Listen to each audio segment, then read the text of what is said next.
for John Robinson's Rams is bolstered by the regal efforts of Eric Dickerson, the NFL's leading rusher. But the Rams are essentially a blue-collar group relying on a stingy defense and special teams. The addition of Jim Everett was to be the icing on the cake as the Rams seemed destined for a division title. But consecutive losses landed them in today's wild card game where John Robinson knows the winning edge must resurface.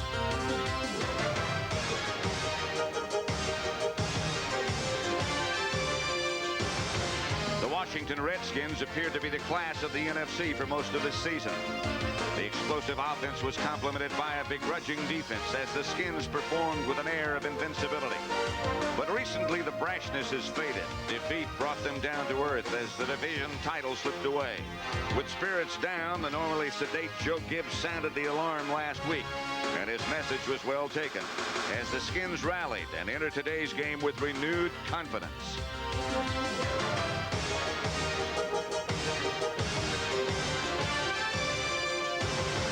Today, two young quarterbacks get their first taste of playoff pressure as the Rams face the unenviable task of confronting football frenzy in Washington.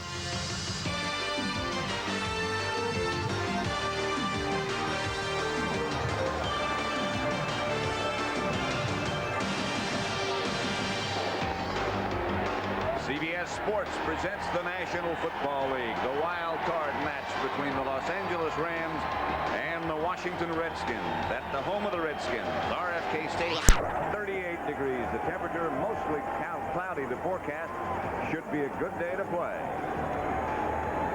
Good afternoon. I'm Pat Summerall. With me, of course, as usual, analyst, former Oakland Raider, championship coach John Madden. And John, I think if you talk about today's game, Eric Dickerson perhaps said it best when he talked about the Ram philosophy last week. He said we were too finesseful. I'm not sure that's a word, but I think I know what he means. Well, of course, and that's the thing that John Robinson said. We have to get out of that. You know, after the 49er game, John Robinson got very upset, and he said, this isn't Ram football. Maybe it's because of our new quarterback, Jim Everett. Maybe we're trying to do too many fancy things. He said, we have to go back to the physical things. They did that. They hadn't been practicing in pads.